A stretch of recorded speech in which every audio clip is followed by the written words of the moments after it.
Assalamualaikum warahmatullahi wabarakatuh. Hari ini kumpulan saya ingin membentangkan tajuk memahami keluarga, jenis-jenis keluarga, peranan keluarga dan perubahan dalam keluarga moden serta kesan kepada kanak-kanak. Okey, nama ahli kumpulan saya sendiri Nur Nadiana binti Zaini, nombor meti M2020183. Dan juga nama ahli kumpulan saya lain iaitu Soni binti Maloy, nombor meti M2020190.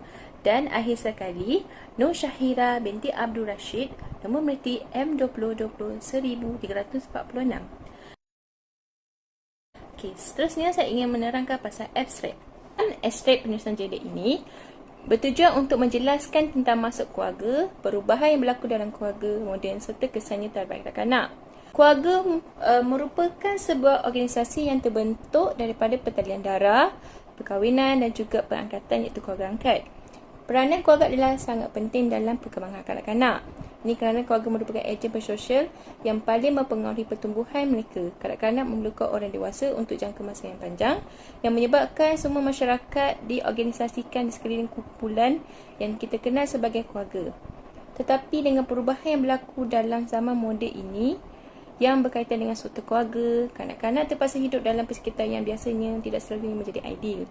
Metodologi kajian ini adalah berbentuk kualitatif yang mana penulisan mengkaji dan menganalisis kajian-kajian lepas.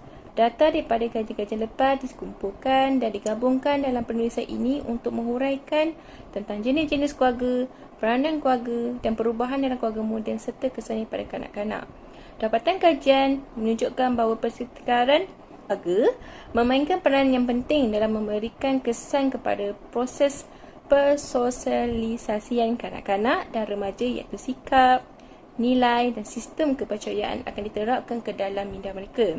Selain daripada itu, persekitaran keluarga juga menjadi medan kepada proses perkembangan emosi, kognitif dan sosial serta ahli di dalamnya. Oleh itu, matlamat utama yang perlu dilakukan untuk menyediakan asas yang kukuh terhadap kanak-kanak agar mereka dapat menghadapi masa depan dengan jaminan terbaik adalah dari keluarga yang seimbang. Kata kunci untuk penulisan jilid ini, kami fokus pada 3 perkara iaitu keluarga moden, peranan keluarga dan juga ejen bersosial. Seterusnya adalah berkaitan pengenalan dalam penulisan jilid ini. Keluarga adalah sebuah kelompok atau kumpulan manusia yang hidup bersama sebagai satu kesatuan atau sebuah unit masyarakat yang terkecil. Okey, seterusnya kebiasaannya kumpulan ini mempunyai hubungan darah, ikatan perkahwinan atau ikatan lain yang tinggal bersama dalam satu rumah. Kumpulan ini dipimpin oleh seorang kepala keluarga dan makan dalam satu periuk. Selain itu juga, keluarga adalah satu kumpulan manusia yang dihubungkan melalui pengambilan anak angkat. Di barat, keluarga definisikan sebagai satu kumpulan manusia yang mempunyai hubungan darah dan pertalian sah seperti perkahwinan dan pengambilan anak angkat. Banyak ahli antropologi berpendapat istilah darah perlu difaham secara metaforik kerana banyak masyarakat bukan barat mempunyai konsep berkeluarga tidak bersandarkan darah. Okey, seterusnya berkaitan tentang objektif kajian. Dalam penulisan artikel kajian ini, objektif kajian dalam jilid ini mempunyai 3 perkara. Yang pertama, mengenal pasti jenis keluarga. Kedua, mengenal pasti perubahan yang berlaku pada keluarga moden. Yang ketiga, akhir sekali, mengenal pasti kesan perubahan terhadap kanak-kanak. Okey, seterusnya adalah berkaitan latar belakang kajian. Latar belakang kajian kami adalah berfokus pada 2 perkara. Yang pertama berkaitan jenis-jenis keluarga dan peranan keluarga. Bagi masalah kajian, terdapat 3 masalah kajian yang kami ingin memfokuskan. Yang pertama, apakah perubahan yang berlaku dalam keluarga moden? Kedua, bagaimanakah bagaimana perubahan berlaku dalam keluarga moden? Dan ketiga, sekali faktor yang mempengaruhi dalam keluarga moden. Seterusnya ialah berkaitan tentang kajian lepas. Dalam kajian lepas dalam penulisan jurnal ini, mengambil beberapa hasil kajian yang lepas yang berkaitan dengan tajuk jurnal. Kepentingan kajian dalam penulisan sejarah ini adalah kajian ini amat penting kerana dapat dijadikan panduan asas dan maklumat yang berguna kepada keluarga dan masyarakat di Malaysia. Kajian ini juga dapat dijadikan panduan asas dan membekalkan pelbagai maklumat mengenai impak melalui memahami keluarga moden pada zaman sekarang.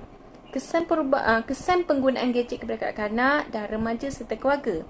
Seterusnya, kajian ini juga berharap dapat membantu pekaji lain untuk melakukan sebarang kajian atau meneruskan kajian tersebut, khususnya dalam bidang psikologi perkembangan, pelibatan ibu bapa, keluarga, komuniti, budaya dan pendidikan awal kanak-kanak. Okey, dalam penulisan jurnal ini juga, dapatan kajian hasil berfokuskan kepada kesan perubahan kepada kanak-kanak. Seterusnya ialah tentang rumusan. Kajian ini cuba memfokuskan kepada sejauh manakah elemen-elemen dalam intuisi kekeluargaan mempengaruhi tingkah laku remaja dan seterusnya membawa kepada tingkah laku devian di kalangan mereka, khususnya pelajar. Di samping itu, setiap keluarga juga mengamalkan corak gaya asuhan dan pemantauan tersendiri yang berbeza terhadap ahlinya. Dan dengan ini akan memberi impak terhadap sasial dan moral pada remaja dan pelajar berkenaan. Secara keseluruhannya, perubahan yang berlaku sangat berkait rapat dengan memberi kesan kepada berfokus kepada dua perkara, iaitu sokongan keluarga dan program pendidikan awal kanak-kanak. Sekian, terima kasih daripada kumpulan kami.